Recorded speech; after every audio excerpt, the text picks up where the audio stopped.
Thank you for joining us for this conversation around Arsalan Athar's new book, 40 Days of Mourning. Arsalan is a writer based in Lahore. Their work explores themes of identity, home, and morality. They were also a South Asia Speaks Fiction Fellow in 2021. 40 Days of Mourning is their first novel. Thank you for joining us. Thank you for having me, Vijay.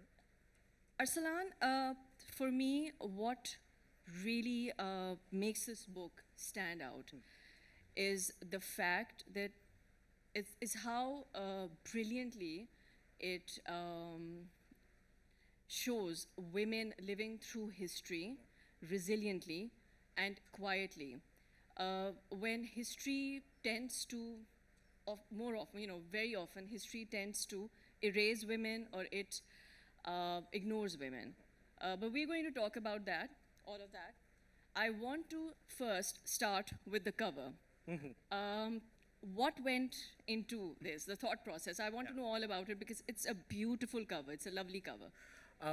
So the cover is something I was very invested in. Obviously, I really wanted people to judge the book by its cover fully.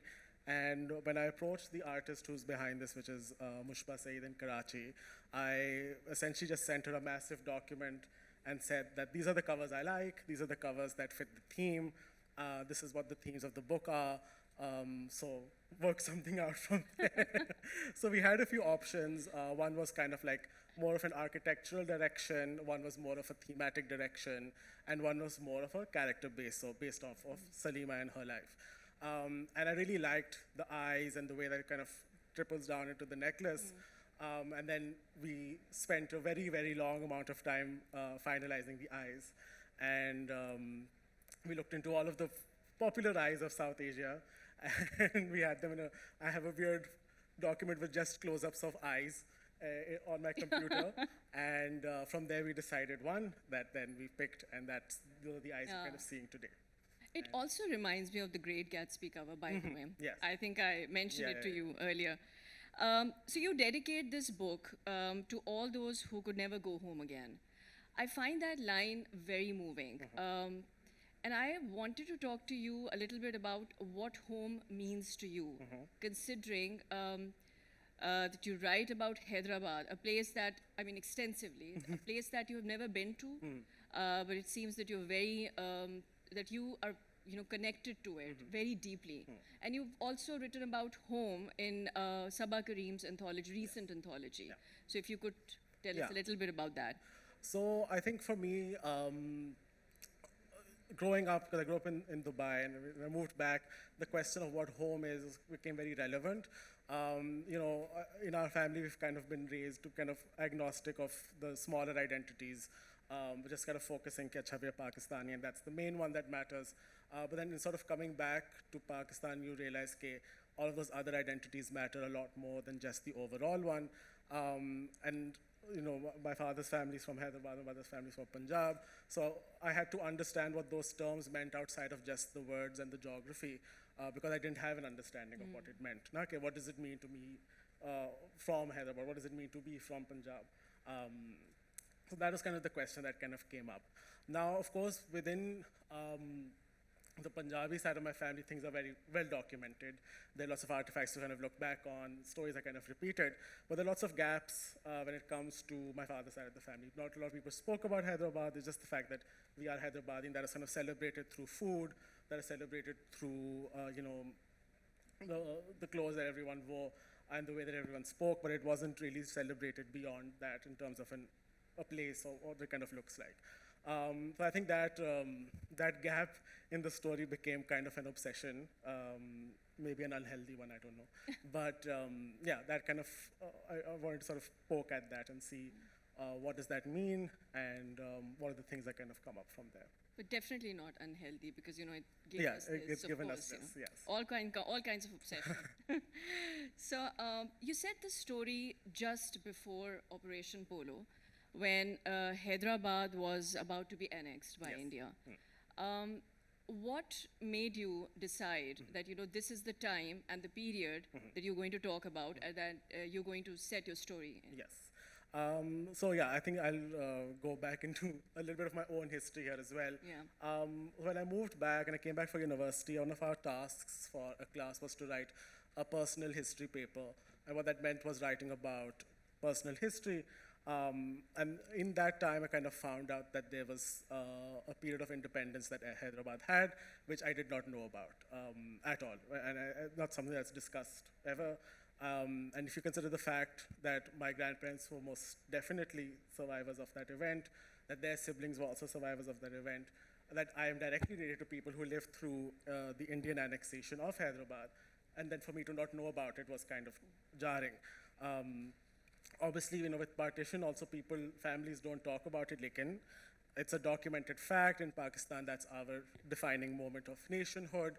But there was nothing of the same magnitude for the annexation of Hyderabad. So then again, unhealthy obsession went down multiple rabbit holes and kind of started to figure out, okay, this was a very interesting period of time where this very large Muslim state existed within within the map of India. And one image that kind of ingrained in my brain is, if you look at the map, and I wish I actually got it up, but hey, whatever. The map of India, independent India, sort of looks the way that it looks right now. There's a massive hole in the middle, and that hole is Hyderabad Dakkan. And it's kind of, we never thought about it. The fact that such a massive state was independent within the larger state of India was something that I found very interesting.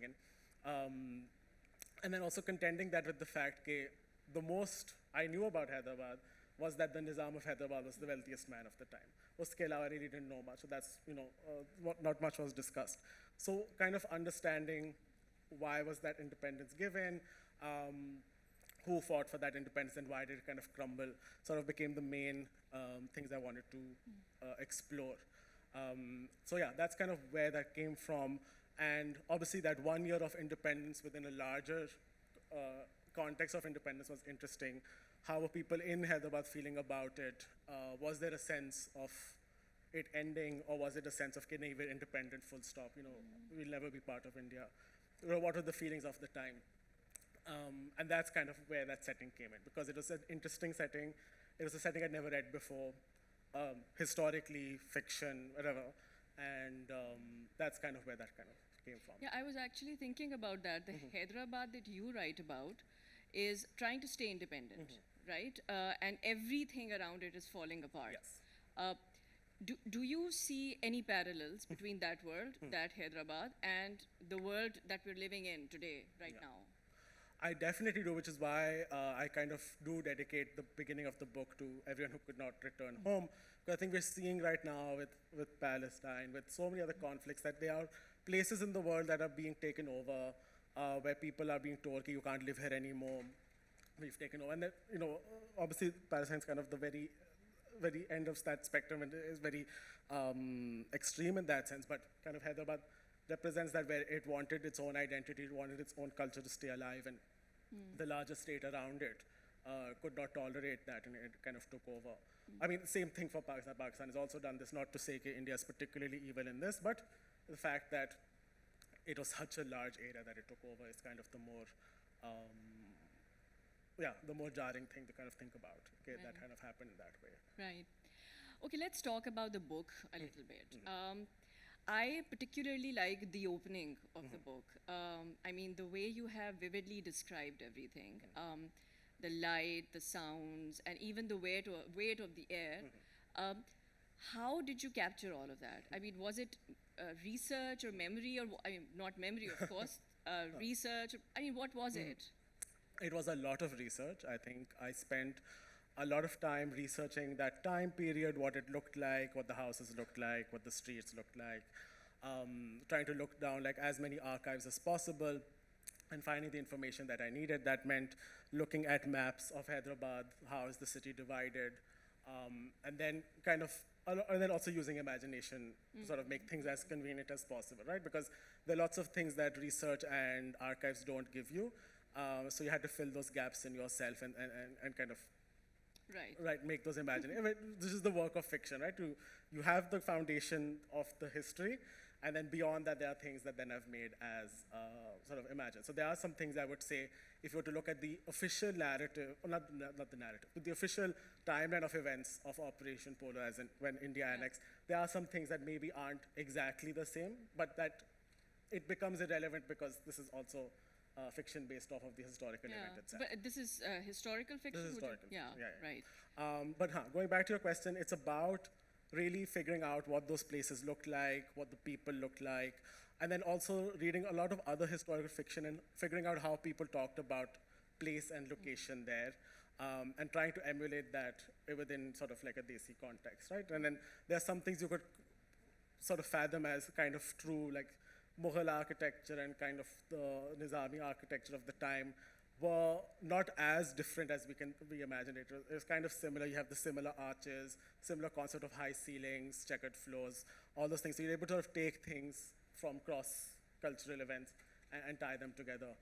So that's why I'm able to sort of create the descriptions that I have, especially with the bazaars as well. Looking, I mean, And the gossiping. yes, and all of those things. everything, Like all these are the things that are women kind who- of universal in some senses, and the things that were maybe could make it, especially Hyderabadi, were things I really had to research and like really look into. And this is also why I acknowledge at the end the work that a lot of Hyderabadi diaspora have done, where they have a lot of archives online, Instagram, on YouTube, of what that time looked like. And the memories of their dadis and their nanis and everything that sort of follows from that. So that's a very good repository, very good access, knowledge base to sort of take from, which is why I acknowledge them, because it's a wealth of knowledge that kind of exists online for people who really, Really. care Right. for that time. Okay, let's talk about Salima. She is amazing. What a magnificent character. I mean, she's an intelligent woman. She's proud. Yes. She's sharp. But she's also she's deeply lonely. How did she come To you? be. So one thing I decided very early on when I decided to do this was that I had to be very intentional in mentioning that nobody that I know, nobody in my Exactly. life is based off of Salima. Please, no one take offense. I don't know anyone like her. I'm Was not she a related to it. combination of different? Okay. That I'm not. Right. Because that writers I'm do not. take liberties. Yeah. That I'm not. They are the people I don't like in my life who would not come to any of these events are the people who she has some percentages of. But yeah, so she's kind of Okay. less inspired by people I know, but more inspired by the circumstances of the time, right?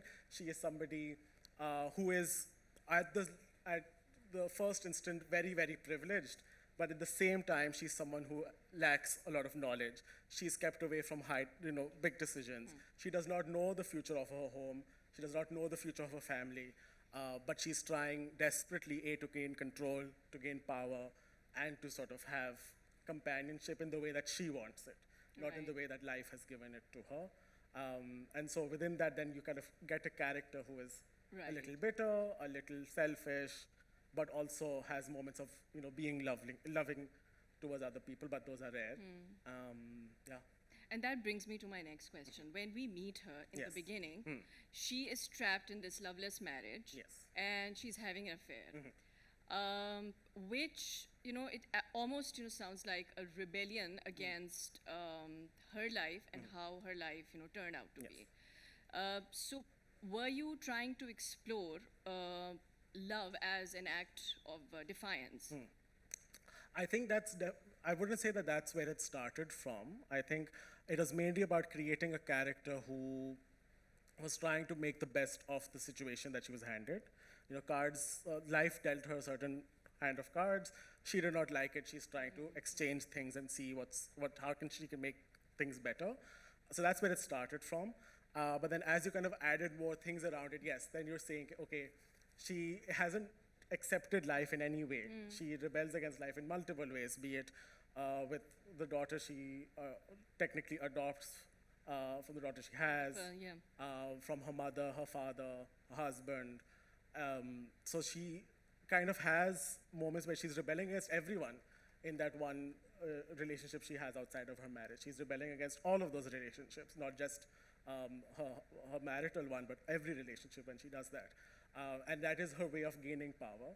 she holds power over Naveed as well, who is her lover, and she all the exercise of her going out of her marriage is an exercise of her trying to gain some power in a situation where power is being taken from her, not just by her husband, but by the All the men around her. but then also by the powers to be. Yeah. If you really think about it, Hyderabad crumbling affects her also very directly and indirectly. Also. And But indirectly, like it affects everyone. it affects everyone around her. And there's a line where Salima thinks men like to collect books, not read them. Yes.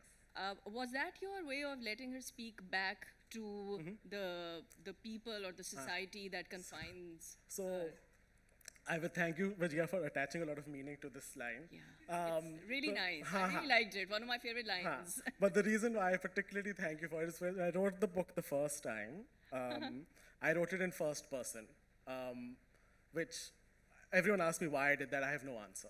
I have no answer for why I wrote it in first person. I just did. So a lot of the lines that you're kind of seeing Salima's witticisms, her sassiness, are from that time, and I could not let go of those in the editing process because I really thought they spoke to her character immensely. So when I shifted the book from first to third person, there were things that I said I cannot lose certain aspects of the things that she's saying as internal thoughts or as external thoughts. So which is why things like Men Like to Collect Books, Not Read Them comes from that, from my... But it's such a powerful line. Exactly. I only kept things that worked. I mean, I'm not I take feedback as a writer, so this is not that. I just, there were some things I just felt so particularly attached to.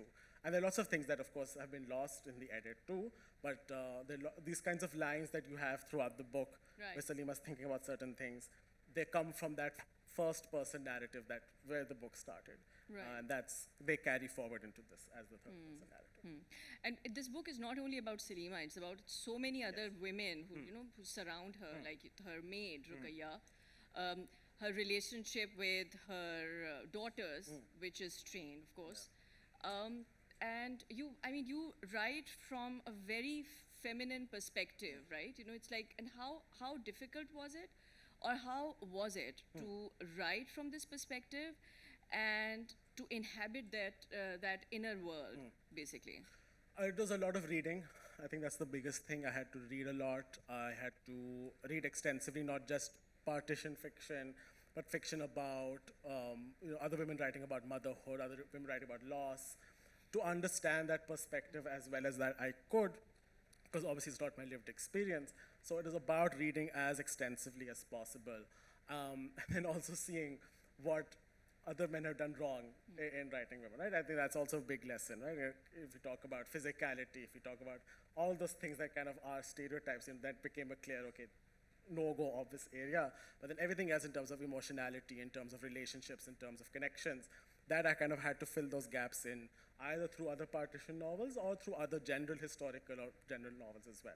So reading it as extensively as I could was kind of the thing that helped, and then taking note of what the writers are doing.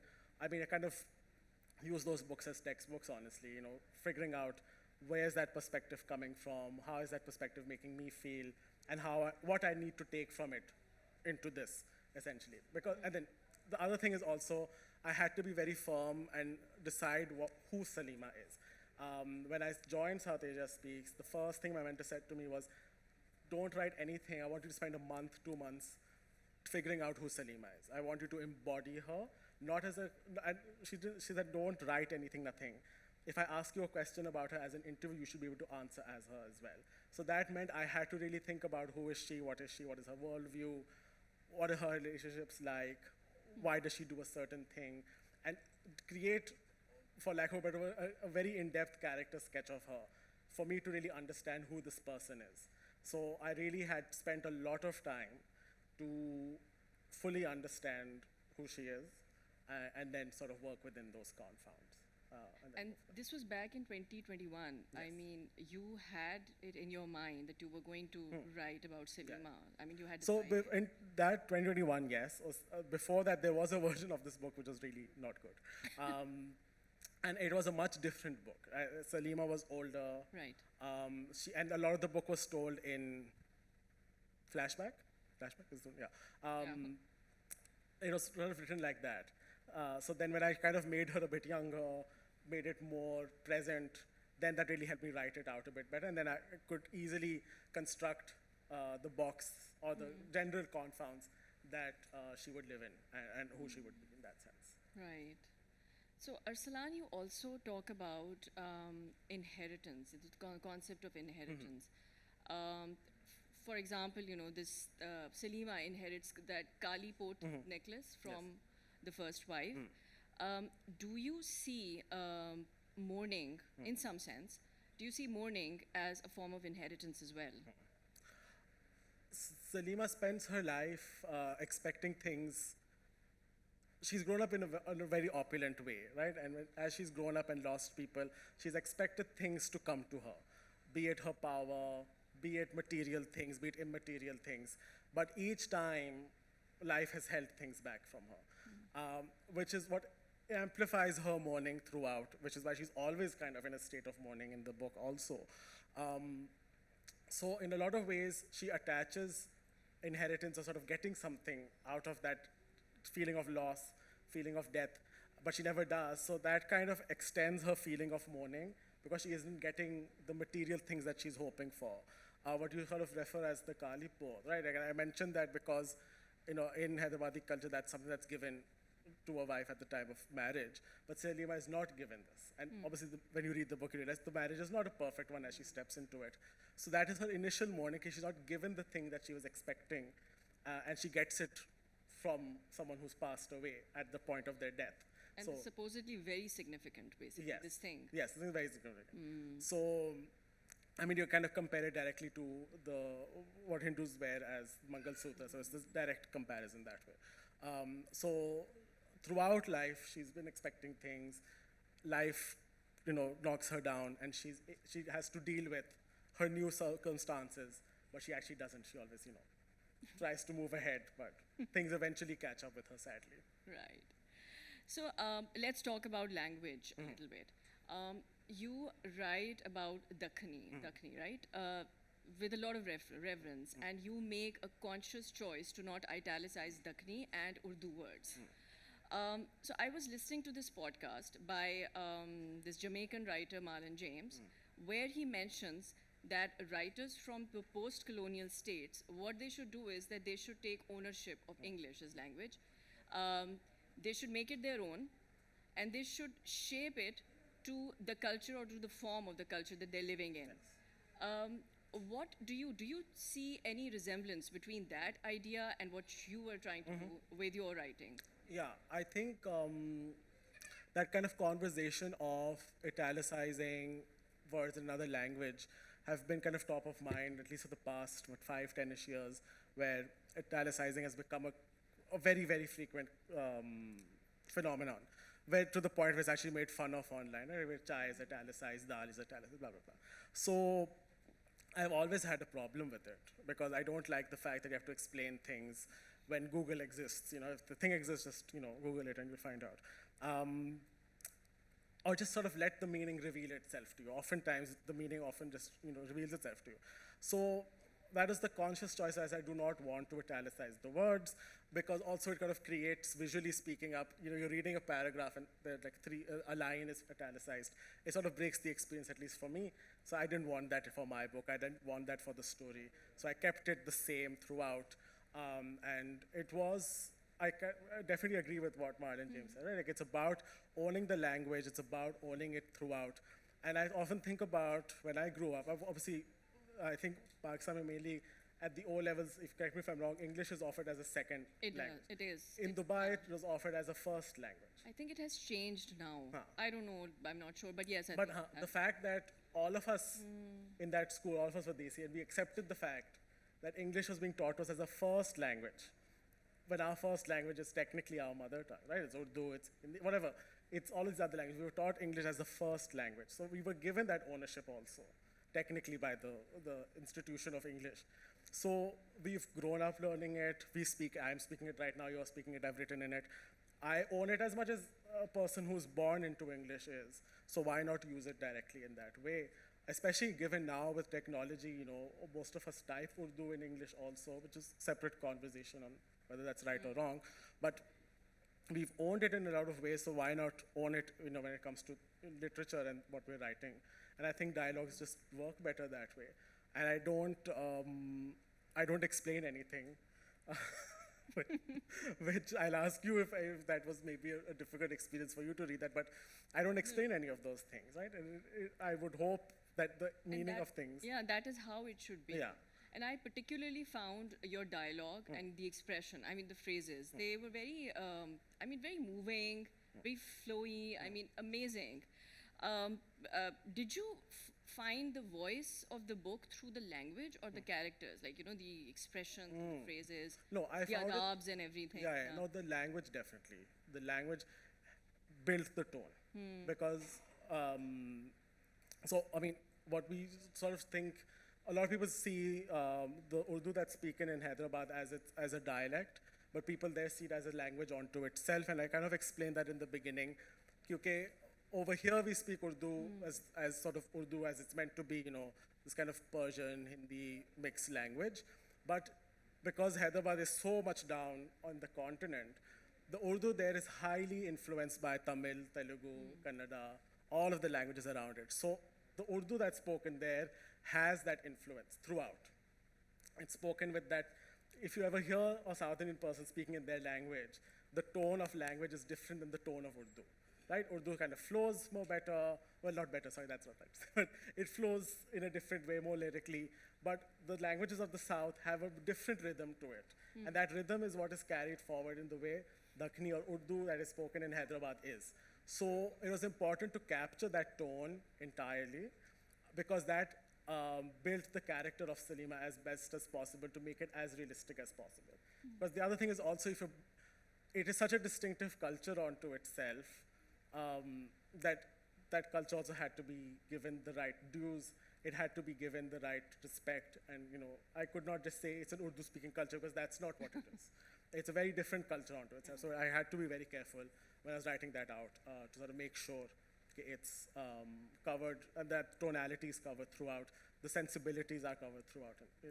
Because there's this general impression, assumption that that is also Urdu-speaking culture. Yes. Yeah. I mean, I think in Pakistan we kind of conflate all the cultures that kind of, again, we call Mohaji culture as the same, but it's, Bihari culture is different, Hyderabadi culture is different, people who come from UP have a different culture. So it's all different within that. And of course, since I'd focused in on Hyderabad, and again, credit to all the people who upload these fantastic interviews of their relatives on YouTube, and you're able to really pick up how they're speaking and the terms and everything. So that kind of really helped to kind of move things along and create that tonality. Right. Arsalan, you have mentioned in towards the end of the book, in your note, author's note, I think, that speaking about morality is very close to your heart.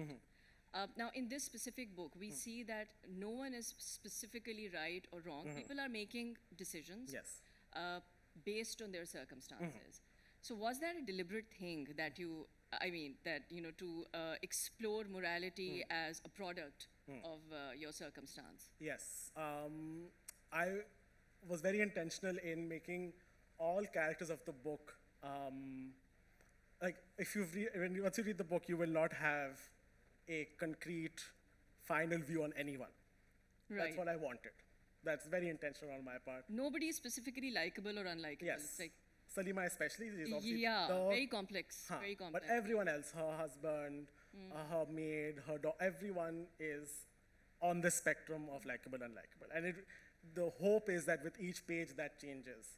When I had my friends sort of read the book right before it was published, just to sort of check for grammar and tenses and everything, a lot of them had the most hilarious comments, because it would literally go one page of, oh, I hate Salima, I hate her guts, and she's horrible, to the next page being like, hi, bichari Salima, this is so bad, and she's like, what can we do for her? So, and that was also incredibly validating. I was able to see that the characters, the perception of her moves as I had hoped it would.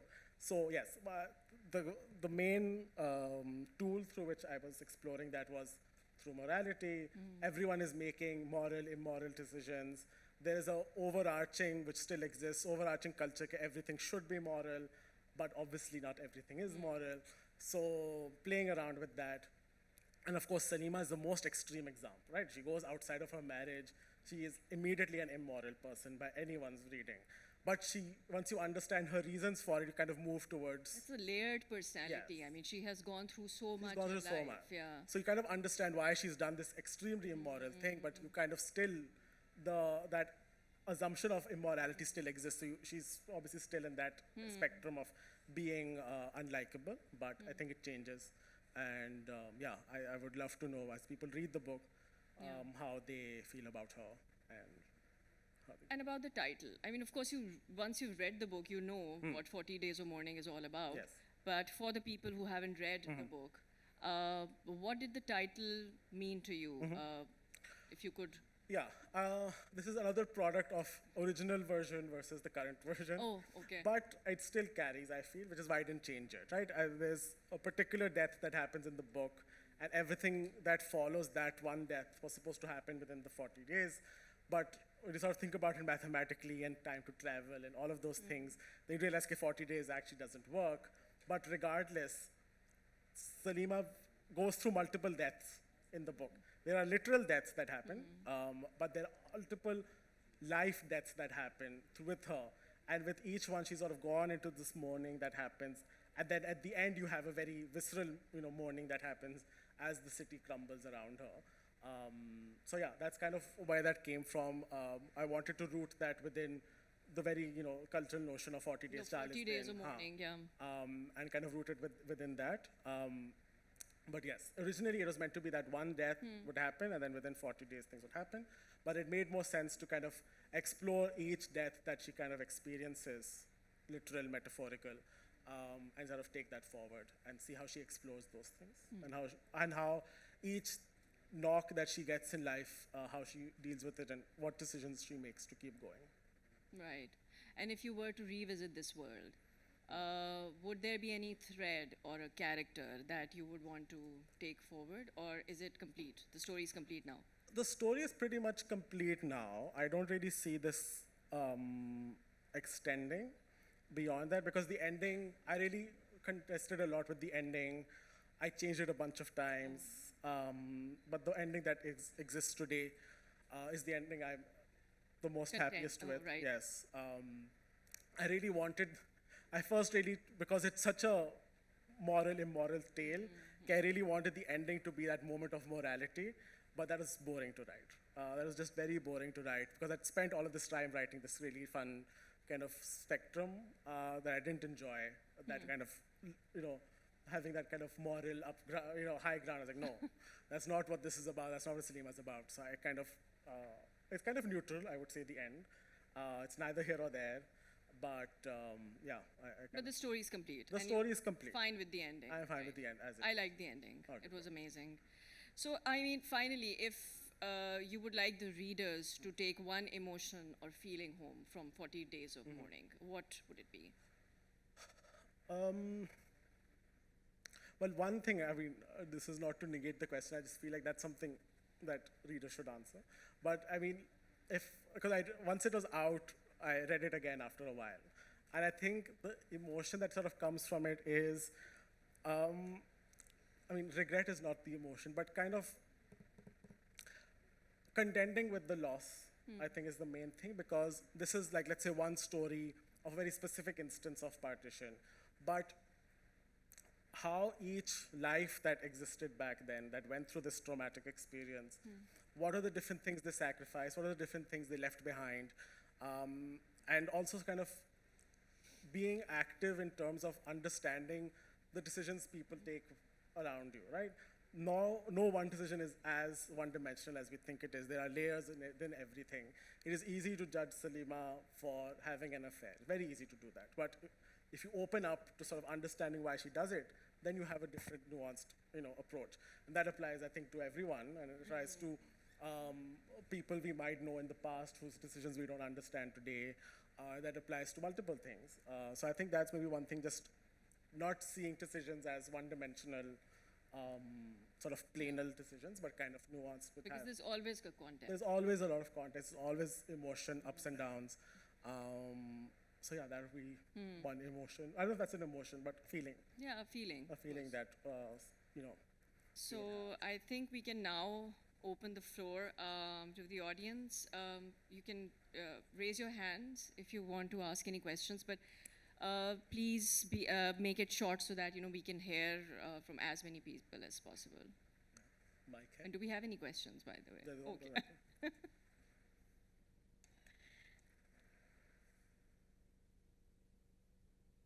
Is there a Yeah, he's getting mic that we can?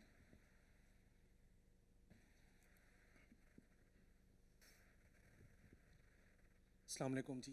Nice. My name is Kazim and I'm curious. So if you could draw a parallel between the soul of Salima and soul of the state of Hyderabad at that time and circumstances, what could be one to two striking similarities between these two? One would be delusion, because the state of Hyderabad truly believed, if not the leading, the ruling elites, the people definitely believed that it was an independent state and that they would be independent forever. And I think secondly is kind of seeing yourself as grand. I think a lot of the personality of the state that exists up till today is that it's a very grand state that existed. Obviously, there were lots of problems within it, but each time I'd listen to someone talking about their home in Hyderabad or their life before Operation Polo, it was always from that instance of grandeur or of opulence. And not to say that everyone is living an opulent life, obviously that's not the case, but the way the city was built, the way the city life was, there was kind of this vision of of grandeur. And then overall, yes, I would say delusion was 100% a part of it. Hyderabad believed it would not happen, that India would not walk in. Maybe the night before they realized, but overarchingly, if you look at that year, because they were given 1 year, from August 15th, 47 to August 15th, 48, okay, you spend this 1 year independent, and then you tell us what you want to do. And they fully believed that the Nizam would be able to negotiate a deal into which the borders would be drawn around Hyderabad and it would exist as it is. This also reminds me, thank you for this question. Other thing I want to talk about, and adds into the point of delusion, is the other thing that really interested me about Hyderabad.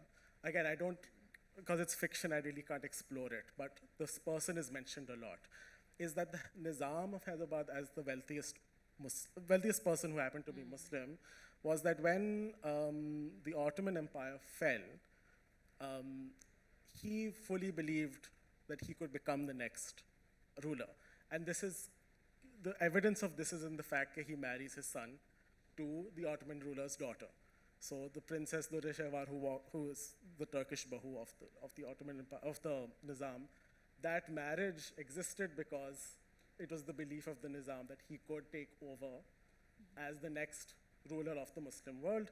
However, then luck doesn't work his way because the subcontinent sort of goes into flames and he's unable to move that. And then, of course, the marriage also falls apart. But he fully believed that that could happen. So there's a lot of delusion and grandeur, I would say, between the soul of Salima and the soul of Hyderabad. And both of those things sort of crash in the book. So yeah, that's kind of what I would answer that question as. Do we have? Angela has a question. Yeah, okay.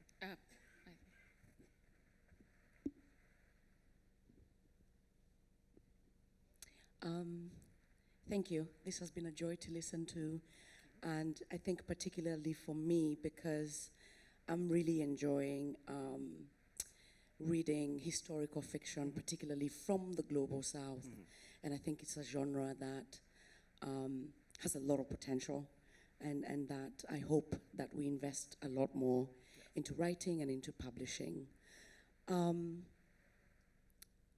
Two questions. One, what surprised you the most about your research into this period? And then secondly, what archival resources would you have wished to have? Those are two very good questions. The thing that surprised me, outside of the fact that there was obviously independence for a year, was just the fact that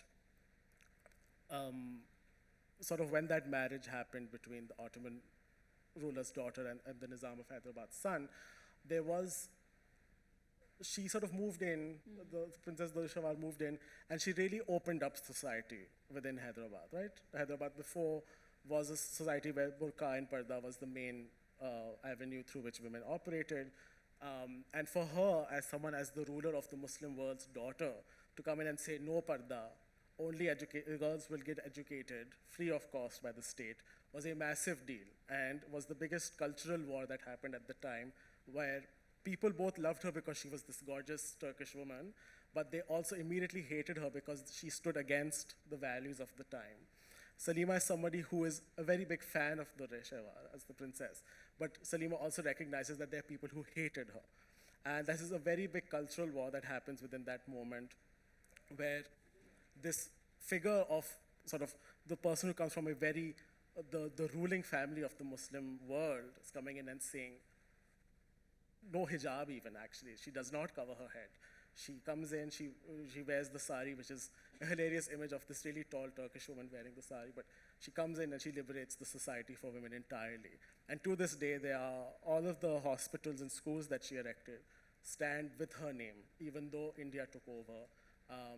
Now currently, yes, the PJP government wants to change the names, but Hyderabad is standing very much and saying, okay, we do not want her name to be removed because she is that important to us. And then archival, if I could go and see things, I would have made things a lot easier. I think sort of just seeing how the plan for Operation Polo happened, what the documentation for that was, how did India decide to go in, because actually India didn't go in with their army, they went in with the police, which shows that the Nizam's army was rather ill-equipped. Again, delusion. They thought that they were very well equipped, but they were taken down by That is a form of delusion. Yeah. Yes, they were taken down by the police, not by the army. And so I really wanted to see how that happened and what the decisions were. How did they decide where to hit first? Because they kind of went around the perimeters, hitting the farmlands first, and then going in towards the main city of Hyderabad. So what that decision was like, and then also seeing what the actual damage was, because the state numbers versus what people today carry as the numbers are vastly different. So that would have been fantastic to see, but sadly, geography, politics, visas mean that I cannot see that as it stands today. Yeah. Right. Do we have any other questions? No, I think nobody has any other questions. Oh, Yasmin. we have another question. I'm very excited to read the book, so thank you for this wonderful conversation. I would love to hear a little bit about the publishing process, because I've heard a little bit about it, but I'd like to hear maybe why you decided to go down the path that you did, and also what you found surprising, challenging, rewarding, etc. That's Yeah. a very good question. Very good right? question. So yeah, for everyone's context, I am the publisher of the book, which is my favorite answer to give when someone asks who published the book, and I'm like, I am the publisher of the book. So yeah, though that decision was not an easy decision at all. So when I finished the book the first time, I, much like Salima, was delusional, and I sent the book out into the world, and I said, this is great, perfect, I've written a book, of course people will publish it. So between the first time I sent it out to agents and the second time, which is the more recent time, I found that outside of craft, everything else mattered, right? Where one agent asked how many followers you have, and other one asked who can write your blurbs for you, and I was like, this is your job, right?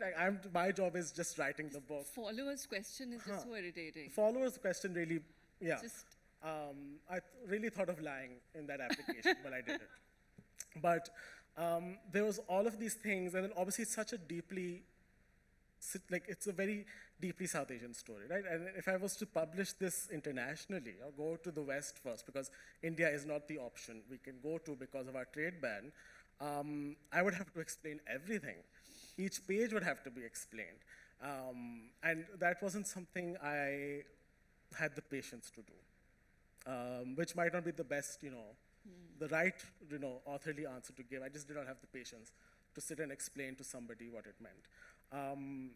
So I'd gone through a round of edits already. I'd worked with professional editors, and I had gotten good feedback from literary agents, but always the counter was that we cannot market it, right? We can't market this book because it fits into too many different buckets.